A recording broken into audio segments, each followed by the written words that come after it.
रोज रोज भिंडी खाने वाला ससुराल।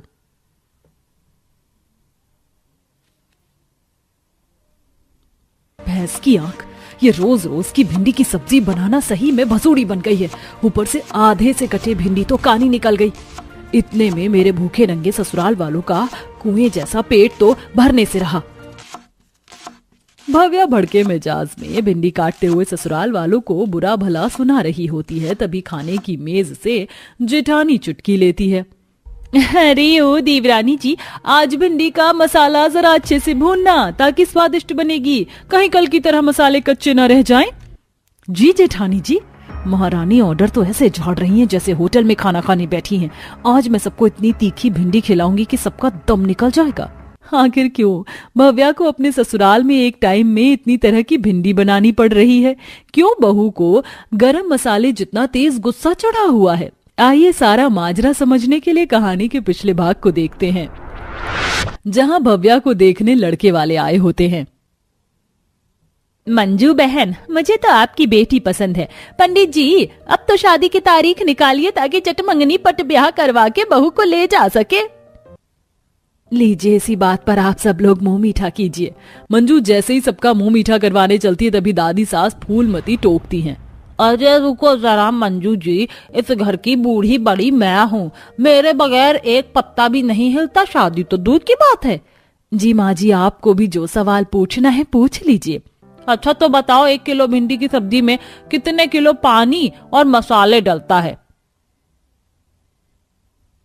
भगवान जी, बस किसी तरह भव्या ये परीक्षा पास कर ले और देवरानी बनकर आ जाए ताकि मेरा रसोई से पल्ला छूटे। दादी जी, हर सब्जी का अपना अपना हिसाब किताब होता है और सब्जी में मसाले स्वाद अनुसार डाल के उसे अच्छे से भून कर बनाने से आता है।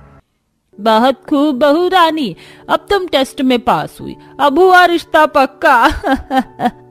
थोड़े दिन में वैभव भव्या की शादी हो जाती है और वो ससुराल में आती है, जहाँ जेठानी नाचते हुए आई है शुभ घड़ी, आज बनी मैं बड़ी, कल तक घर की बहू थी अब हूँ जेठानी। हुक्म चलाऊंगी मैं, आंख दिखाऊंगी मैं, सहमी खड़ी रहेगी मेरी देवरानी। लो चली मैं अपनी देवर की बारात लेके, लो चली मैं अपनी देवर की बारात लेके। हे भगवान, कहीं मेरी जेठानी के अंदर मंजुलिका की आत्मा तो नहीं घुस गई? ये इतना थिरक क्यों रही हैं? अरे बस भी कर राशि बहू, और कितना नाचेगी? देवरानी के आने से तेरे मन में बड़े लड्डू फूट रहे हैं। माँ जी, मेरा खुश होना तो बनता है, आखिरकार मुझको रसोई से रिटायरमेंट जो मिल गई है, अब तो देवरानी संभालेगी रसोई। हाँ हाँ, क्यों नहीं बहू, आखिरकार तूने इतने सालों तक हम सब की सेवा पानी की है, तो अब तेरी देवरानी का भी फर्ज बनता है कि वो हम सबको बनाकर खिलाए। क्यों नहीं मम्मी जी, ये तो मेरा धर्म है। तभी ससुर के पेट में से गुड़गुड़ की आवाज आने लगती है। अरे बनवारी, तूने शादी में ढंग से खाना नहीं खाया था क्या, जो पेट में इतनी गुड़गुड़ मच रही है? अरे कहाँ अम्मा, मुझको तो शादी का खाना खास पसंद ही नहीं आया। जहाँ देखो पनीर मटर भरा पड़ा था। बड़ी बहू, मेरी खातिर जरा भिंडी की लाल लाल भुजिया और 10-12 रोटी बना दे। अब इस टाइम ससुर जी? अरे हाँ भाई, भूख अभी लगी है, वरना भूखे पेट नींद नहीं पड़ेगी। मुझे तो थकान हो गई है देवरानी जी, तुम बना दोगी क्या ससुर जी के लिए खाना? जी भाभी, बना दूंगी। ये जेठानी तो बड़ी चंट है, खुद को रोटी ना बेलनी पड़े इसलिए मुझे मक्खन लगा रही है।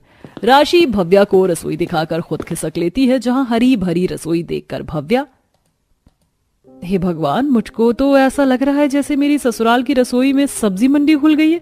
जहां देखो कट्टा भरकर भिंडी रखी है, लगता है सस्ते में भिंडी उठा लाए हैं। बेचारी भव्या भारी भरकम लहंगे में भिंडी काट कर छौंक देती है और साथ में पतली पतली चपाती बनाती है। तभी पाखी किंजल किचन में आती हैं। भाभी, हमारे लिए भी भिंडी की भुजिया और रोटी बना लेना, हम भी खाएंगे। पर पाखी, तुमने पहले नहीं बताया, मैं तो भुजिया छौंक चुकी हूँ, आटा भी गूंथ लिया है। हाँ तो क्या हो गया भाभी, फिर से बना लो, राशन थोड़ी खत्म हुआ है। चल पाखी।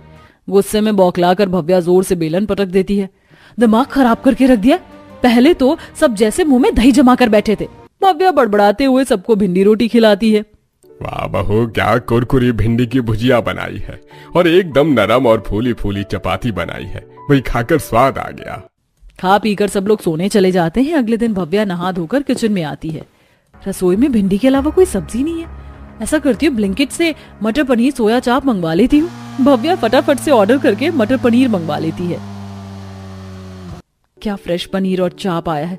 आज तो बढ़िया सी होटल स्टाइल सब्जी बनाऊंगी कि मेरे ससुराल वाले भिंडी खाना भूल जाएंगे।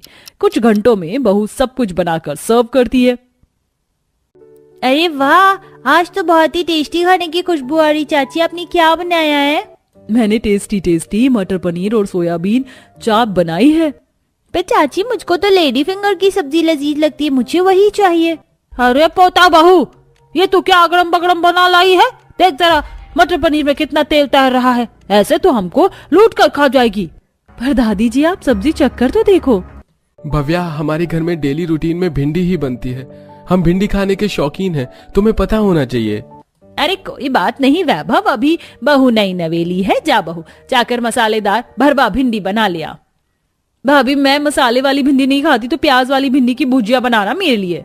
बहू मेरे लिए तो तरीदार ये झोर वाली भिंडी बनानी और मिर्च तेज रखना। जी पापा जी।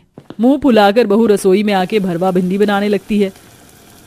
कितने मन पसंद से मैंने मटर पनीर सोयाबीन चाप बनाया है, किसी ने छुआ भी नहीं। पर इनकी चटोरी जुबान को भिंडी का चस्का लगा हुआ है। चिड़े मिजाज में भव्या भिंडी धोकर चीरा करके फ्राई करती है। जितनी देर में भिंडी भूरा होगा मसाला पीस लेती हूँ।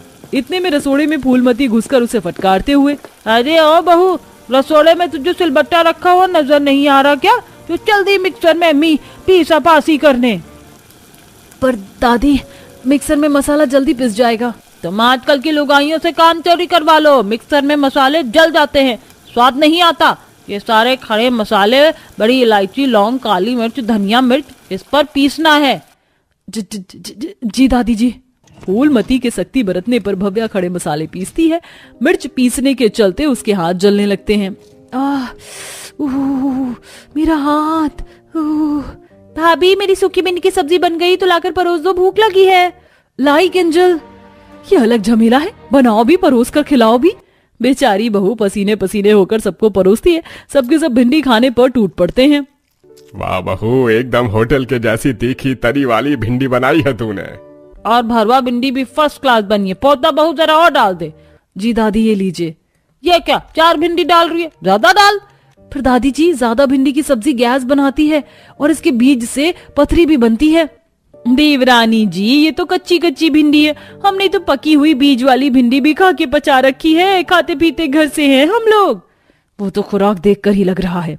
इसी तरह सिलसिला जारी रहता है। रोज रोज भिंडी की सब्जी बनाने के चलते बेचारी खाना नहीं खाती। फिर एक दिन, शुक्र है आज रसोई से भिंडी का नामो निशान खत्म हो गया। आज तो मैं बढ़िया शिमला आलू, बीन्स, मटर पनीर डालकर मिक्स वेज बनाऊंगी और भरपेट खाऊंगी। इतने में ससुराल की मर्दाना सुबह सुबह सब्जी मंडी से 2 कट्टे भरकर कानी भिंडी निकाल कर उठा लाते हैं। ये लो बहू, भिंडी ले आए हैं, आज एकदम तीखी मसालेदार भिंडी बना लो।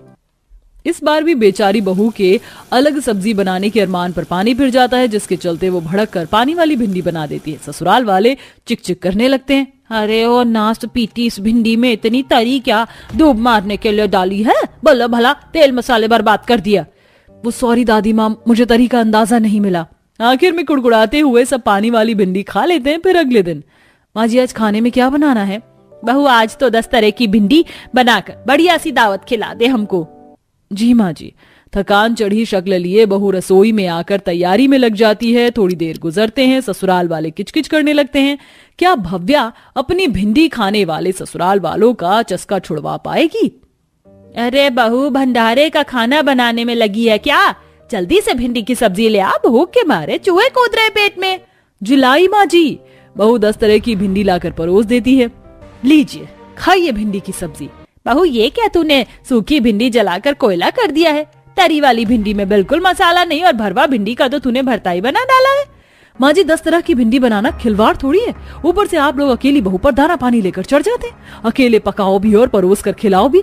मुझसे अब रोज रोज भिंडी नहीं बनाई जाएगी और ना खाई जाएगी। मैं पक चुकी हूँ। बौखलाई मिजाज में बहू कमरे में जाकर बैग पैक करने लगती है। अरे बहू ठहर जा, तुझको घर छोड़कर जाने की जरूरत नहीं है। अब से हम हर रोज भिंडी की सब्जी खाना छोड़ रहे हैं। तू जो बनाएगी हम खुशी खुशी खा लेंगे। आखिर में कोई चारा ना बचने पर ससुराल वाले बहू के अनुसार बदल बदल कर सब्जी खाने के लिए राजी हो जाते। रुको अदिति, मैं लिविंग रूम से जरा अपने कमरे में जाता हूँ, यहाँ काफी शोर हो रहा है। Living room? ये क्या होता है? जरा दिखाना अपना लिविंग रूम। ओके बाबा, रुको अभी दिखाता हूँ। अब विष्णु फोन को चारों तरफ घुमाता है और अदिति को अपना लिविंग रूम दिखाता है। जितना बड़ा तुम्हारा लिविंग रूम है ना विष्णु, उतने में तो मेरे घर में 3 कमरे बने हुए हैं, जिसमें एक बाथरूम, एक रसोई और एक में सारा परिवार रहता है। प्राइवेसी नाम की भी कोई चीज नहीं है।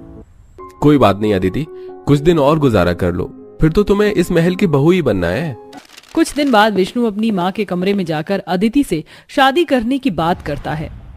माँ, ये फोन में तस्वीर देख रही हो, ये अदिति है। मैं इससे प्यार करता हूँ और अब हम दोनों एक दूसरे से शादी करना चाहते हैं।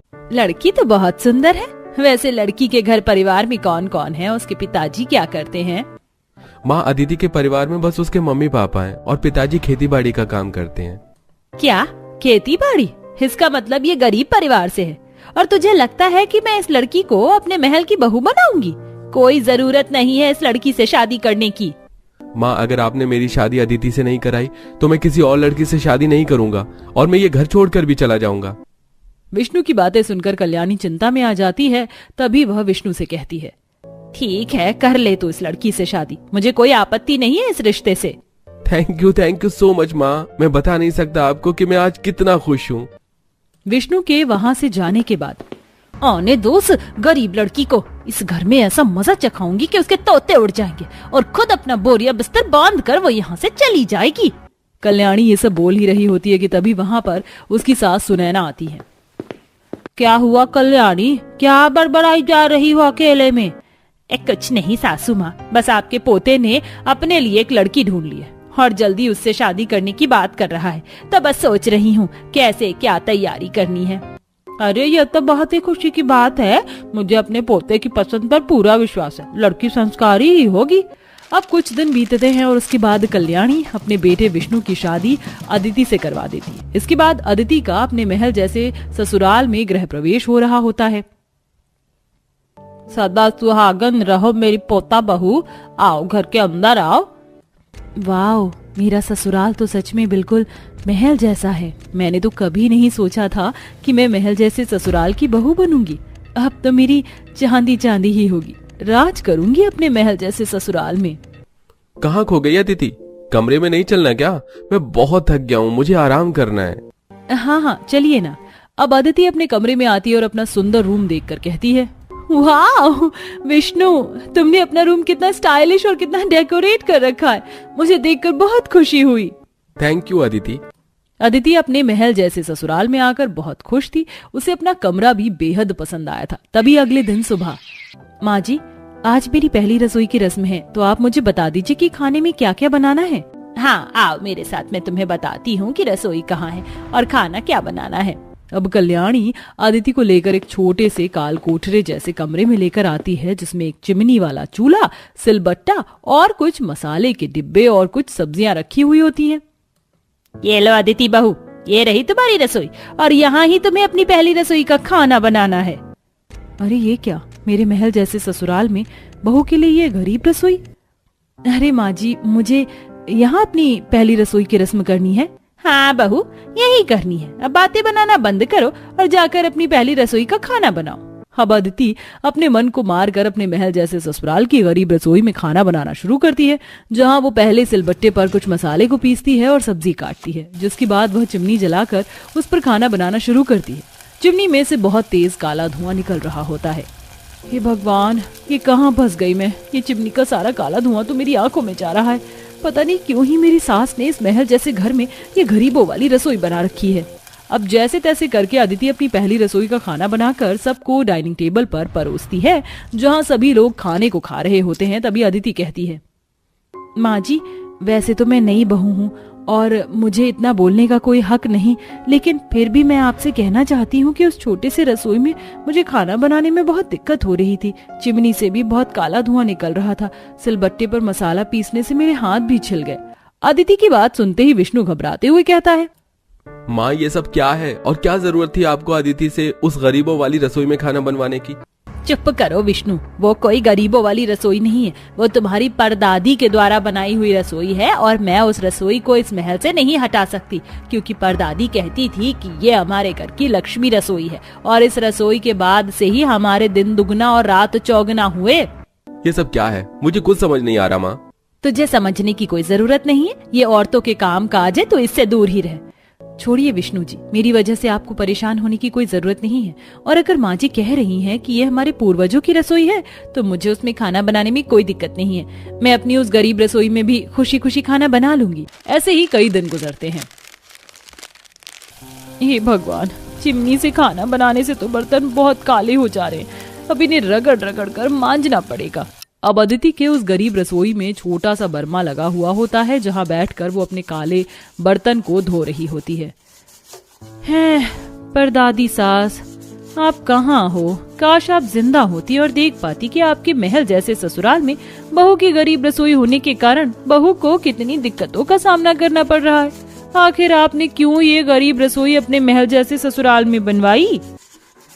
अदिति बर्तन को मांजती हुई ये सब बोल रही होती है कि तभी वहां से गुजरती हुई सुनैना सब कुछ सुन लेती है और सुनकर कल्याणी के कमरे में जाकर उस पर भड़कते हुए कहती है, कल्याणी बहू, तुम अपनी बहू अदिति के साथ ऐसा क्यों कर रही हो?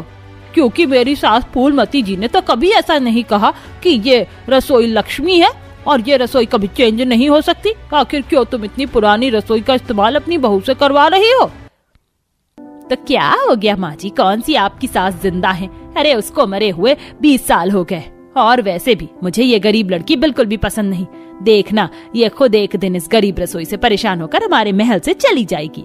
कल्याणी और सुनैना के बीच में बहस हो रही होती है कि तभी अदिति अपने हाथ में चाय लेकर अपनी सास के कमरे में जाती है और उनकी आधी अधूरी बात सुनकर कहती है, क्या हुआ दादी सास? आप क्या जबरदस्ती, अत्याचार, गरीब रसोई, ये क्या बोल रही थी आप अभी? चुप कर अदिति, अब कान लगाकर तुम अपनी सास और दादी सास की बातें भी सुनने लगी। चुपचाप से चाय टेबल पर रखो और जाओ यहाँ से। अब ऐसे ही कई दिन गुजरते हैं और अदिति अपनी गरीब रसोई से बहुत तंग हो चुकी थी। तभी एक दिन अदिति चिमनी में आग सुलगा ही रही होती है कि तभी उसका हाथ उस गर्म कोयले में लगता है और उसका दोनों हाथ जल जाता है। माँ, पर दादी सास, आप तो ये रसोई बनाकर चली गई, लेकिन आप देख रही हो ना कि मुझे कितनी तकलीफ हो रही है। मेरे दोनों हाथ जल गए इस गरम गरम कोयले से। अदिति की तकलीफ देखकर अब उसकी परदादी सास से रहा नहीं जाता और वह स्वर्ग लोक से अदिति के पास आती हैं। और वहीं दूसरी तरफ अदिति की आवाज सुनकर उसके पूरे ससुराल वाले भी रसोई में पहुंचते हैं। आप कौन हैं? इस सफेद साड़ी में आज से पहले मैंने आपको कभी नहीं देखा। तभी सुनैना अपनी सास को देखकर हैरान होते हुए कहती है, माँ जी आप? हाँ सुनैना, मैं। बहू की तकलीफ अब मुझसे और नहीं देखी गई, इसीलिए मुझे स्वर्गलोक से यहाँ आना पड़ा। और अब जब यहाँ आ ही गई हूँ तो सही गलत का फैसला भी करके जाऊंगी। मेरी बात ध्यान से सुनो विष्णु और अदिति, मैंने कोई भी रसोई नहीं बनवाई और ना ही मैंने कभी कहा कि ये रसोई लक्ष्मी रसोई है, बल्कि ये रसोई तो तुम्हारे परदादा जी ने नौकर नौकरानियों के लिए बनाया था, जो एक समय के बाद हमेशा के लिए बंद कर दिया गया था। लेकिन जब मैंने देखा कि बहू के साथ इतना अत्याचार हो रहा है तो मुझे ये खुद बताने के लिए यहाँ आना पड़ा। अब फूलमती बहू के सर पर हाथ फेरते हुए कहती है, पोता बहू, तुम्हारे हाथ ठीक तो है ना? जी परदादी सास, मैं ठीक हूँ। सच बताने के बाद फूलमती वहाँ से लुप्त हो जाती हैं। माँ, अदिति ने आपके बारे में कभी एक शब्द भी गलत नहीं कहा और आप अदिति के लिए अपने मन में इतना जहर लेकर बैठी हुई थी। इतना बड़ा झूठ बोला आपने हम सबसे। आखिर क्यों माँ? आज आपकी वजह से मेरी पत्नी के दोनों हाथ जल गए। इससे भी बुरा कुछ बचा है क्या जो आप उसके साथ करना चाहती हैं? मुझसे बहुत बड़ी गलती हो गई बेटा, जो मैंने बहू को नहीं समझा। मैं आप सबकी गुनहगार हूँ, मुझे माफ कर दो। बहू, मुझे माफ कर दे। अदिति अपनी सास की गलतियों को माफ कर देती है और अगले दिन सुबह कल्याणी अपनी बहू के साथ एक आलीशान कमरे को चाबी डालकर खोलती है। ये लो अदिति, आज से तुम इस आलीशान रसोई में खाना बनाओगी। कैसा लगा तुम्हें अपना महल का रसोई घर? बहुत आलीशान है माँ जी, मुझे बहुत पसंद आया। अब कल्याणी अपनी बहू अदिति को एक बहुत बड़ा आलीशान रसोई देती है, जिसके बाद अदिति अपने महल के आलीशान रसोई में खाना बनाकर अपने पूरे ससुराल वालों को खिलाती है।